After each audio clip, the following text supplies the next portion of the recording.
and welcome to my interview with Disability Advocate Peter Tully. Thank you for joining us today, Peter. Thank you, Mark, and thank you for having me. And it's a great opportunity to be able to talk about a passion close to my heart since 2008 for me and my wife, Linda, and that's Disability Advocacy. Great. I look forward to learning a little bit about you today. And I hope our viewers learn a little bit too. Let's jump into the questions, shall we? Great. I look forward to the first question. My first question today is, what is disability advocacy? You know, Mark, I'm so glad you asked that question first off, because a lot of people have different views about disability advocacy. But from my just over a decade of doing advocacy at all different levels, Linda and me have formed the personal view that disability advocacy is about, one, most importantly, listening to the person that you're going to find out about. And when you listen to that person, you can then begin to find out what it is they need help with to advocate for. I believe in that summary, the first main thing in advocacy is listening to the person that you're going to be advocating for. Why is disability advocacy important? Well, I believe disability advocacy is important because some people with things like NDIS or trialing a new project in their life, they don't know where to start. So I believe advocacy, one of the best ways that we can advocate and why it's important is to learn from one another. Just like you and me are learning from one another today by doing this interview.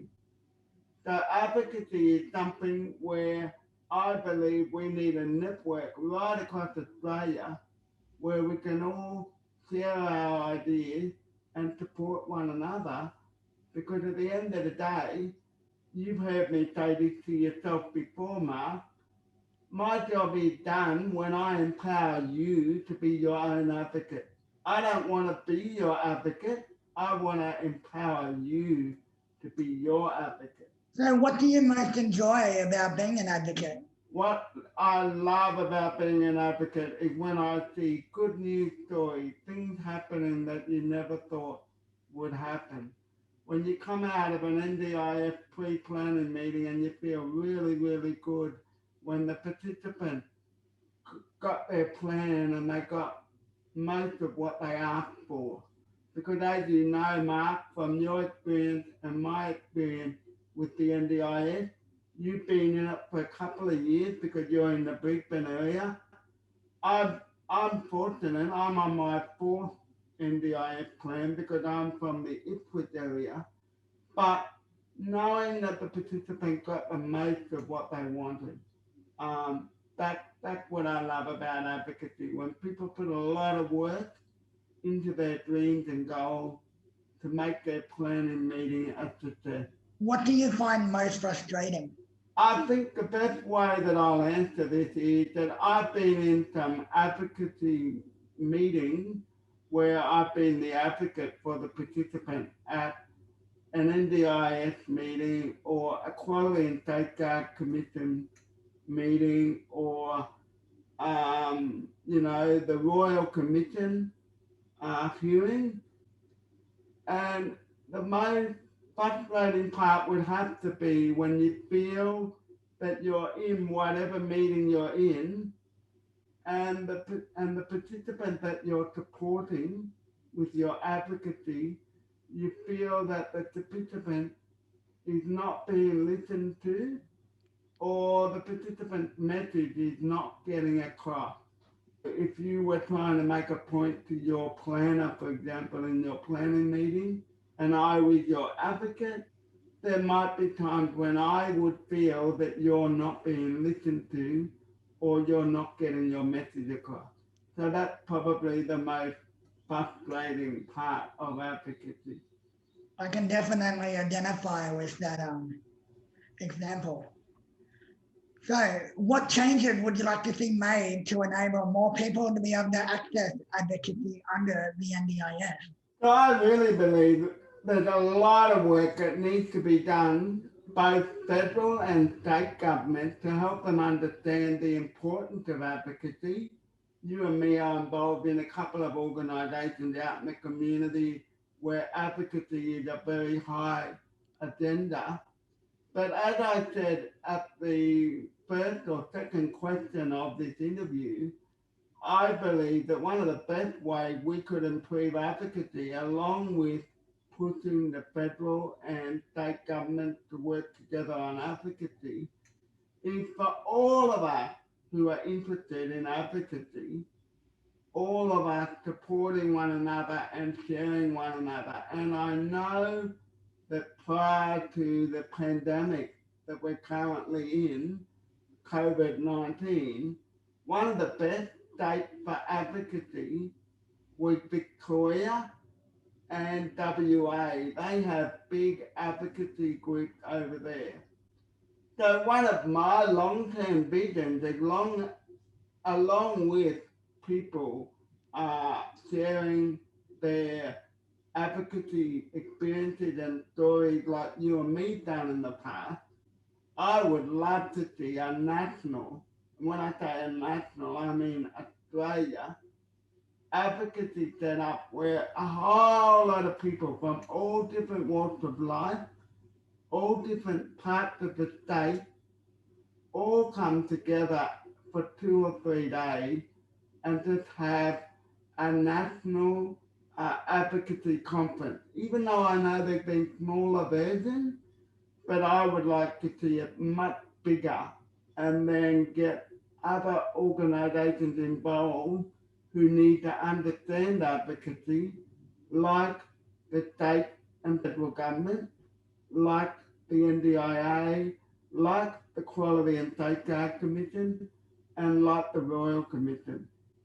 If we could make advocacy what I believe it has the potential to be, then a lot of the discussions that we're having around NDIS plans and people with challenges in their life, moving places and housing regulations and all that sort of thing, I believe a lot of those things will disappear because we would have an inclusive society because advocacy fixed the problem. Yeah, I think that's a great idea. How can someone find a disability advocate? So you know what, Mark? That's a very good question. You got no idea the number of people that Linda and me have advocated for over the years, where they come to me because they've been referred to me by somebody. Most people have no idea where to start with advocacy. In Queensland, which is where you and me are both recording from today, we have about 5 good and well-known advocacy organisations, as you would be aware. But some of those organisations, people like you and me, we wouldn't reach out to them unless I said to Mark, you need to go and talk to this organisation and you need to go and speak to this person about this issue that you're having. People really struggle to get people involved in helping them fix their issue or to advocate for them. So that's why I say we all need to be proactive in advocating for one another and eventually empowering ourselves to advocate for, our, for ourselves along with others. So the question, where do you find an advocate? That's a really hard question because apart from those 6 organisations in Queensland perspective, I don't think anybody would reach out to them unless you and or me or someone like ourselves have engaged with them in the past and said, hey, this is a good organisation for advocacy. Hey, Mark is a good advocate. Go and talk to him about that issue. He's dealt with that before. Peter and Linda under Disability Community Awareness. they're great advocates because they dealt with a variety of issues on that topic before. So it's about finding the right advocate for the right task that you want to achieve. Thank you for answering my question today, Peter. It was really enlightening, and I hope that the people who will see this video will get a little bit more clearer on what a disability advocate does and where they might be able to find one. Thank you, Mark, and once again, thank you and the First to Care team for the opportunity yet again to help get the message out there around disability advocacy and capacity building, along with the services that disability community awareness offers. So thanks to you and your team as well. And thank you for all your hard work as well in the community. You're a valued member up here in Queensland and Australia, actually. Thank you for watching today, and we'll be back another day with another guest.